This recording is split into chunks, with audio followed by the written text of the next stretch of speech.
안녕하세요. 주식 분석가 달수입니다. 금일은 1980년대 일본 부동산 버블에 대해서 말씀드릴 건데요. 1980년대에는 세계 100대 기업 중 절반 이상을 일본 기업이 차지하게 되면서 일본은 경제 초호황기였습니다. 당시 미국은 달러 가치가 올라가면서 무역 수지에서 적자를 겪는 상황이었죠. 그래서 이제 달러 가치가 올라가게 되면 현재가 그렇죠. 미국 제품이 안 팔리게 되면서 미국은 쇼크를 만나게 되는데, 이 당시에 미국은 이 플라자 합의를 일본에게 요구하게 되면서 이 위기를 피해 갔습니다. 미국의 무역 적자 비중에서 일본이 37%로 큰 비중을 차지하게 되면서 미국은 1985년도에 플라자 합의를 일본에게 요구하게 되었고요. 만약에 합의하지 않을 경우 관세 폭탄을 매긴다고 협박을 했죠. 당시 일본이 1988년도 기준으로 얼마나 호황기였냐면, 세계 50대 기업 순위 중에 1위가 일본 기업이었는데요. NTT라는 기업이 시가총액이 대략 한 300조 원가량 되는데요. 1988년도 기준 시가총액 300조 원이면 상상을 초월하는 가격이었죠. 현재로 치면 애플과도 같은 기업이죠. 그러니까 매출은 작은데 시가총액이 거품이 잔뜩 껴있는 상황이죠. 이 플라자 합의라는 것은 미국의 돈의 가치가 비싸니까 미국산 제품이 비싸지게 되죠. 달러로 사야 되니까. 그러면서 미국산 제품이 안 팔리게 되니까 미국의 달러의 가격을 내리고 일본의 돈의 가격을 올려서 N고를 만들어서 일본 제품은 안 팔리게 만들고 미국 달러 가치를 내려서 미국 제품을 잘 팔리게 하는 것이 바로 이 플라자 합의인데요. 간단하게 말씀드리면 미국 물건의 가격은 내리고 일본산 물건의 가격은 올리는 합의입니다. 플라자 합의 이전에 일본 자동차 한 대를 사려면 400달러가 필요했습니다. 그런데 이 플라자 합의를 하고 난 뒤에는 일본의 돈의 가격이 올라가고 일본산 물건이 비싸지니까 일본 자동차 한 대를 사려면 이전에 400달러가 필요했는데 플라자 합의 이후에는 600달러가 필요하게 되니까 일본산 차값이 비싸지니까 잘 안 팔리게 되는 거죠. 그러면서 이제 일본산 물건이 안 팔리게 되면 미국산 제품이 잘 팔린다로 이해하시면 되겠죠. 일본산 제품의 가격이 비싸게 되니까 일본 경제는 타격을 입게 됩니다. 그러면서 무역 악화로 경기가 둔화되자 일본은 경기 부양책을 펼치게 됩니다. 바로 금리 인하인데요. 금리 인하는 1985년 금리는 5%에서 1987년 2.5%로 내수 시장을 위해서 일본산 물건이 예를 들어서 한국 사람이나 미국 사람이나 해외국들이 일본 제품을 안 사가니까 금리를 내려서 일본 안에서라도 잘 팔리게끔 돈을 풀기 시작한 거죠. 그러면서 이제 부동산 대출 한도를 120%에서 200%대까지 해주게 됩니다. 어떤 거냐면 1억짜리 주택을 구입을 하는데 1억 2천만 원을 대출을 해줍니다. 그러면 집을 사고 2천만 원이 남는 거예요. 그래서 그 2천 가지고 소비를 하겠죠. 토지 같은 경우는 1억 원짜리 토지를 대출을 받으면 2억 원까지 대출을 해주게 되니까 토지를 사고도 1억이 남는 거죠. 당시 은행들도 돈을 벌기 위해서 서로 금리를 낮추면서 대출 경쟁을 하게 됩니다. 돈의 유동성이 풍부하게 증가를 하죠. 영끌에서 집을 샀는데, 영끌에서 토지를 샀는데 돈이 남는 거죠. 그래서 그 돈의 유동성이 부동산으로 몰리게 됐고요. 이 금리 인하는 이 코로나 때를 한번 기억해 보시면 좋을 것 같고요. 당시 도쿄의 23개 구의 땅값은 미국 전 국토의 땅값하고도 같았습니다. 당시에 회사 면접 후에 교통비를 신청하게 되는데요. 대략 15만 원을 줬습니다.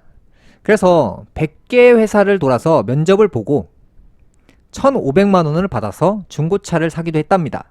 당시 증권사 신입 연봉이 2억 6천만 원이었고요.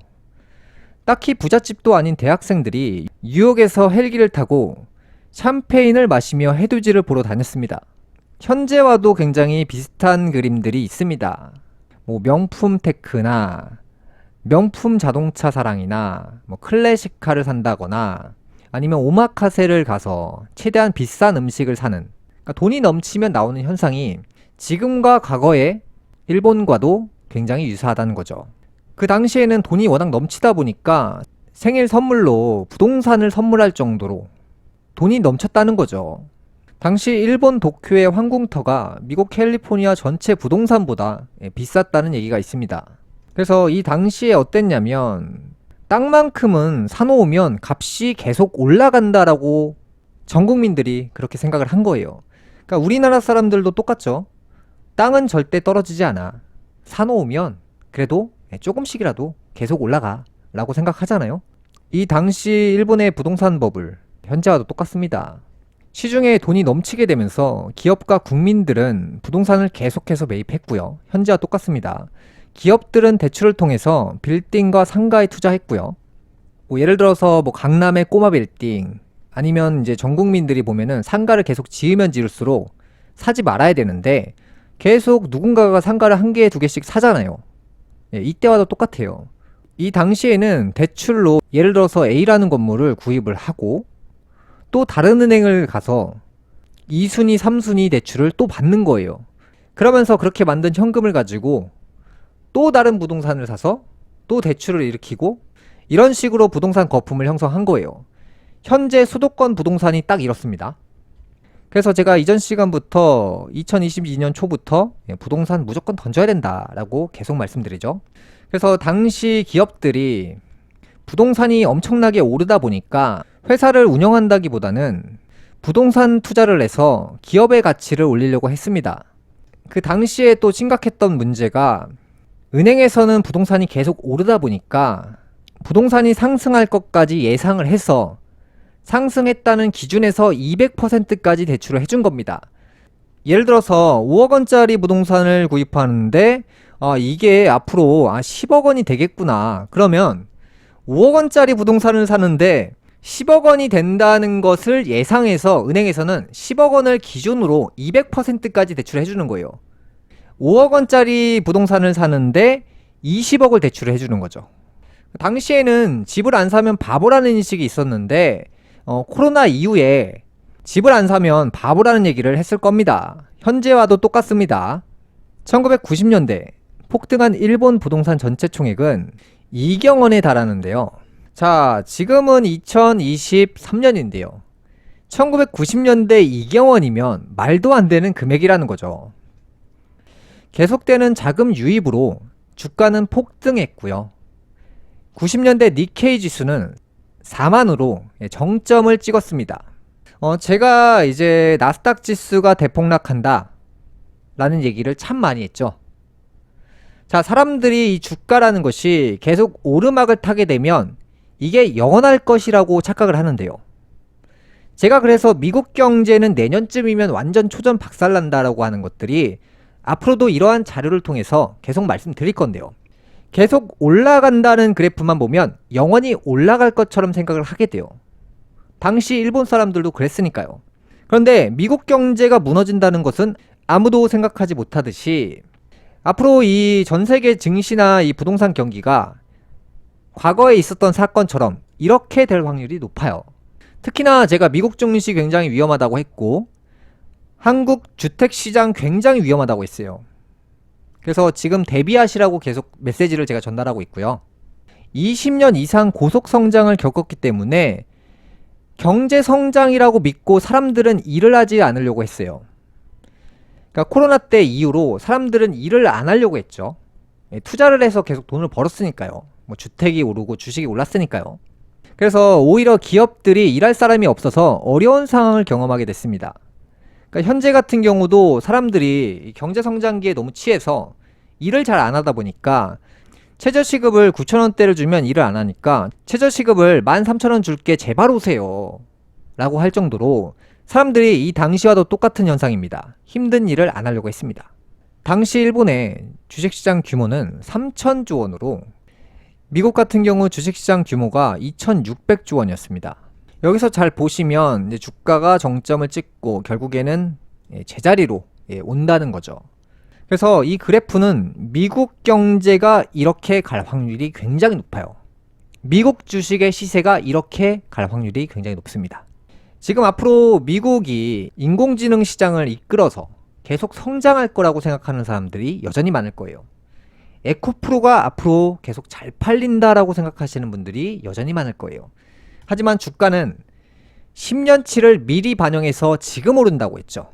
지금의 모든 시장은요, 2030년까지 성장할 것을 미리 가져와서 지금 오른 겁니다. 그러니까 앞으로 거품이 낀 것들부터 차례대로 먼저 떨어질 건데요. 서울의 꼬마 빌딩의 붕괴, 강남권의 붕괴에 대해서 이미 이전부터 여러 차례 언급한 적이 있죠. 사람들은 1등은 계속 영원할 것이라고 생각하는데요. 1등은 영원하지 않습니다. 예를 들어 강남처럼 1등 주택시장은 결국 붕괴될 수밖에 없고요. 전 세계 1등 증시가 바로 미국인데요. 미국 증시 역시도 마찬가지로 앞으로 이제 붕괴되니까 잘 지켜보시라고 했죠. 항상 모든 그래프들은요, 정점을 도달하고 그 다음에 무조건 하락합니다. 그런데 이러한 부분들을 왜 예측하지 못하냐? 땅값은 계속 올라간다라고 믿는 그런 심리, 주택시장은 계속 올라간다라고 믿는 심리, 미국 주식은 계속 올라간다라고 생각하는 이 심리가 역사를 돌이켜봐도 그렇게 올라간 것들은 무조건 붕괴가 됐습니다. 그래서 이번에도 마찬가지로 붕괴가 될 것이니까 잘 지켜보시길 바라겠습니다. 일본 같은 경우는 전 국민들이 버블에 취해서 지금의 우리나라와 미국과도 똑같죠. 버블이 붕괴된다는 조짐을 예측하지 못하고 이 버블에 취한 거죠. 기업 같은 경우 현금 흐름은 신경 쓰지 않고 자산만 보면서 투자를 했죠. 그러면서 점점 부실해져 갔는데요. 이게 바로 이제 흑자도산이라고 하는데요. 분명히 기업들이 돈은 벌고 있는데 부동산 버블, 주식 버블이 폭락하게 되니까 돈은 벌고 있는데 회사가 망하는 거예요. 그러니까 지금 앞으로 제가 기업들 줄 도산한다는 얘기가 기업들이 그동안 벌어들인 돈을 투자에 사용하다 보니까 사실 그 돈을 현금으로 들고 있는 기업들은 거의 없어요. 대부분 기업들이 주식을 보유하거나 부동산을 보유하고 있습니다. 그러면서 전 세계 투자 상품들이 붕괴가 되면서 대부분의 기업들이 투자 상품의 붕괴로 인해서 파산하게 되는 거죠. 제가 이전에 말씀드렸던 게 서울의 몰락에 대해서 참 많이 말씀드렸는데요. 당시 일본 같은 경우도 토지값이 엄청나게 상승하고 주요 대도시 실수요자들이 서울의 집값은 비싼데 경제가 어려워지면서 돈이 없어지게 되면서 집을 구하지 못하자 근교로 밀려나기 시작했죠. 매수 수요가 점점 하락했는데요. 그러니까 이 얘기가 뭐냐? 서울의 집값이 지금 굉장히 비싸잖아요. 그런데 경제 위기가 오면 그 집을 거주할 수 있는 형편의 사람들이 사라지게 돼요. 그러면은 서울에서 하나둘 빠져나가게 되는 거죠. 그러면서 상대적으로 저렴한 경기도나 아니면 뭐 천안이나 지방권으로 이탈하게 되는 거예요. 왜? 돈이 없고 경제가 너무 어렵다 보니까 돈에 맞춰서 이사를 하게 되는 거죠. 그러면서 가장 비쌌던 지역들이 붕괴가 되는 거예요. 거기에 거주할 수 있는 형편의 사람들이 사라지게 되는 거예요. 경제가 어려워지면서. 이게 한 번에 오는 이유들이 이제 돈이 있는 기업들이나 자산가들이 주식에 투자했다가 부동산이나 꼬마 빌딩에 투자했다가 경제 위기나 고금리가 터지면서 돈이 없어지다 보니까 비싼 집을 유지하다가 더 이상 유지를 못하게 되는 거죠. 기업이 줄도산하게 되니까. 그러면서 이제 강남에 살던 사람들이 한층 밑으로 내려가게 되는 거예요. 뭐 예를 들어서 강남에 살다가 안양으로 이사 간다든지 안양에 살다가 천안으로 이사 간다든지 이런 식으로 밀려 나가는 거죠. 그러면서 가장 위에 있던 상위 지역들이 폭락하게 되는 거예요. 거기서부터. 예를 들어서 우리가 이제 금리가 올랐을 때는요. 어디부터 붕괴되냐면 가장 비싼 동네부터 무너지는 거예요. 왜? 돈이 많으면 안 망할 것 같잖아요.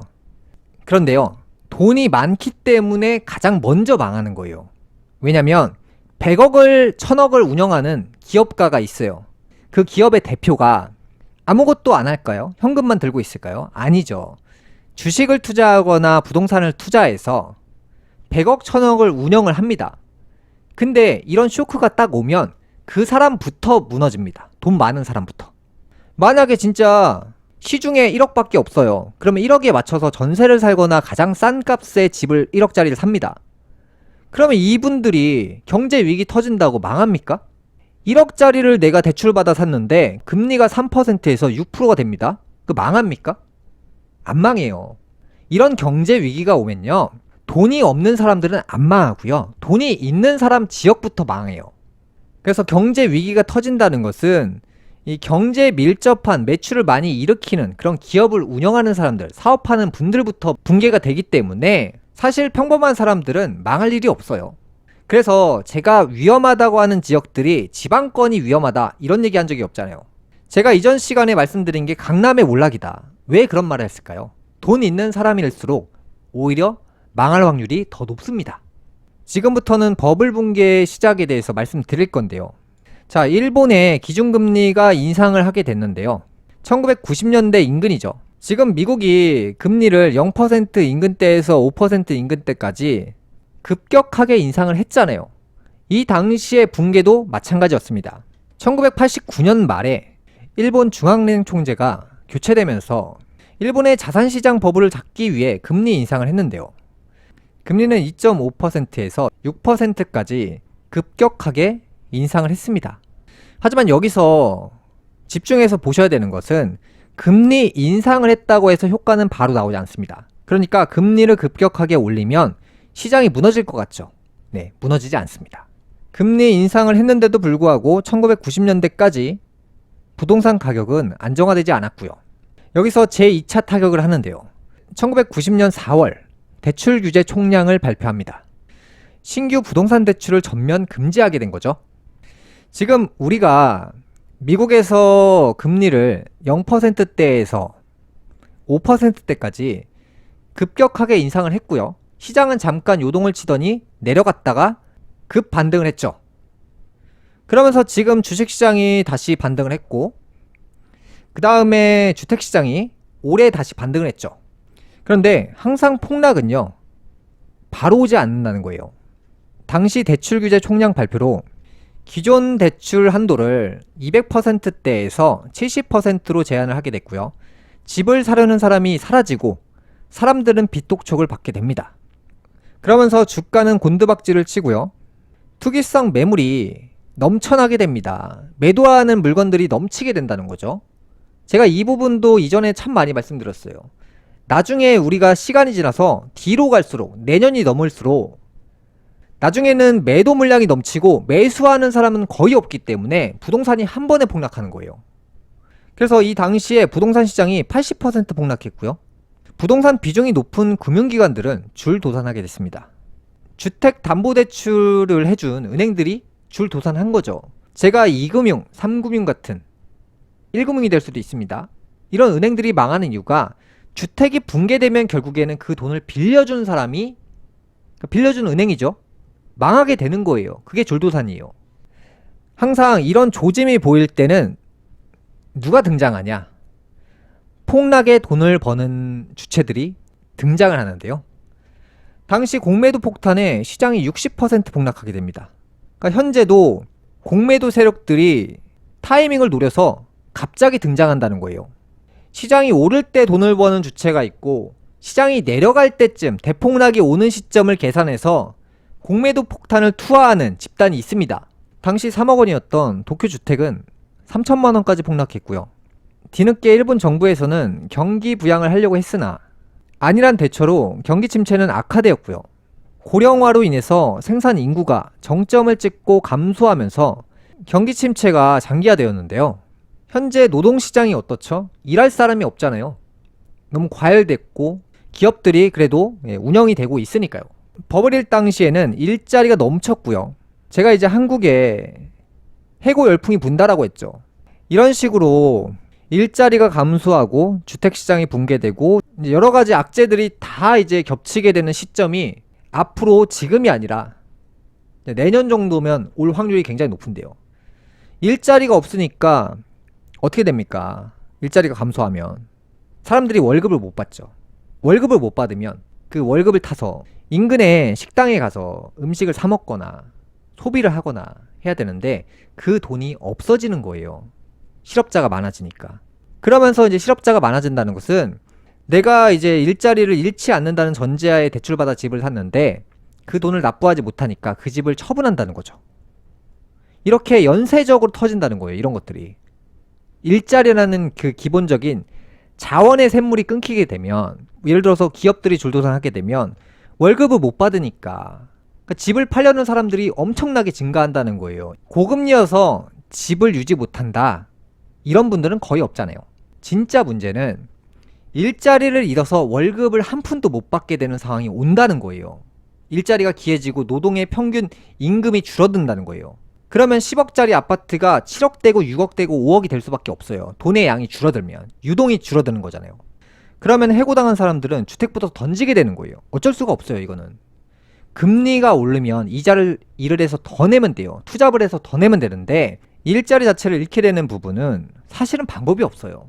그래서 제가 이 주택시장은 22년도 초부터 계속 던지시라고 계속 말씀드린 이유가, 지금 앞으로 위기가 찾아오게 되면 진짜 심각한 문제가 터지게 되는데, 이게 제가 말씀드린 게 10년짜리예요, 최소. 사람들은 이런 위기가 2, 3년 지나면 해결될 거라고 생각하는데, 이번에 오는 위기는요, 최소 10년짜리 이상입니다. 그래서 제가 많은 분들에게 이제 사교육 시장에 제발 그만 투자하셔라. 지금은 아이들에게 뭔가를 돈을 투자해서 가르칠 때가 아니라 지금 우리 가족의 위기를 방어를 해야 될, 준비를 해야 될 시기이지, 지금 우리 아이에게 투자할 시기가 아니에요. 사교육비를 아껴서 그 돈만 모아놔도 나중에 위기를 조금이라도 좀 피할 수 있잖아요. 비상금을 마련해야 될 시기라고 봅니다. 제가 누누이 말씀드리지만 위기는 지금은 안 와요. 그런데 내년 정도에는 올 거라고 봅니다. 그래서 그게 시작되는 순간부터 시작되고 끝나는 게 아니라 그때부터 시작해서 점점 내려가는 그래프로 갈 거예요. 뭐 이런 식으로 가겠죠. 점점 내려가는 거죠. 장기적이에요. 이게 그래프가 몇 달이 아니에요. 5년, 10년, 20년 이런 식으로 굉장히 장기적 침체에 들어가는 거예요. 그래서 이게 잠깐 나빴다가 끝나는 게 아니라, 그래서 제가 자영업자분들은 일단 다 정리하시고 직장에 잠깐 들어가시는 쪽으로 선택을 하시거나 여러 가지 방법을 짜서 일단 최대한 지출을 줄이는 방법으로 지금부터 준비를 하셔야지, 지금 아마도 학부모분들이 이 상황을 전혀 눈치를 못 챌 거예요. 주택을 구입하시는 분들이나. 지금은 뭐 사교육 시장에 돈을 쓸 때가 아니에요. 그래서 일본이 1990년대 인근에 금리를 6%까지 우선적으로 인상을 했고, 금리 인상을 했는데도 부동산 가격이 안정화되지 않아서 그 다음으로 대출 규제 총량을 발표하게 되면서 강력한 규제를 발표하게 되는데요. 현재 모습하고도 비슷한 점이 있어요. 지금 금리를 올려도 주택시장은 내려가지 않죠? 오히려 막 반등하고 그러죠? 그런데 이제 금리를 더 올리고 하는 과정 다음에 정부에서 더 이상 안 되겠다 싶은 그 시점이 올 거예요. 그러면서 이제 주택시장을 제대로 규제하게 되는 발표를 하게 되면서 이 주택시장이 붕괴될 수도 있다는 거죠. 지금은 이미 한계치라는 건 알고 있을 거예요. 다만 내년에 총선이라는 중요한 이슈가 있잖아요.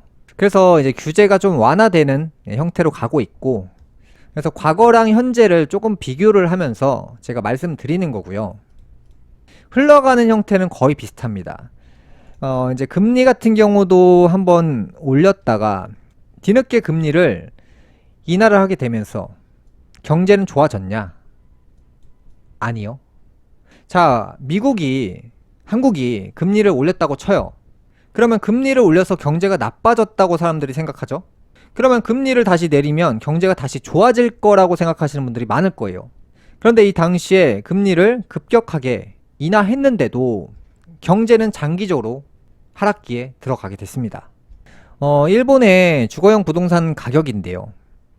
1990년대 인근에 정점을 찍었고요. 한국 부동산 가격 같은 경우는 2020년 이후에 정점을 찍었습니다. 그러면 이 한국의 주택시장의 가격이 이제 정점을 찍었으니까 이렇게 갈 확률이 굉장히 높고요. 당시 일본의 부동산 가격 같은 경우도 정점을 찍고 이런 식으로 내려왔습니다. 이 주택시장에 대해서 자꾸 나쁜 쪽으로 제가 얘기할 수밖에 없는 이유가 사실이니까요. 사람들이 그 예전에 뭐 주택시장은 계속 올랐다, 토지 가격은 계속 올랐다, 미국 주식은 계속 올랐다, 계속이라는 것에 속아서 결국 쇼크를 만나는 거예요. 일본 부동산 버블, 일본 주식 버블이 당시에 계속 올랐어요. 그런데 결국에 붕괴됐듯이 이제 오랜 시간 올라왔기 때문에 내려갈 차례가 왔다는 거죠. 그런데 이번에 내려가면 오늘 내려가진 않습니다. 제가 예상하기로는 24년도에 내려갈 확률이 높아요. 그런데 잠깐 내려가는 게 아니라 최소 10년 이상 내려갈 확률이 있습니다.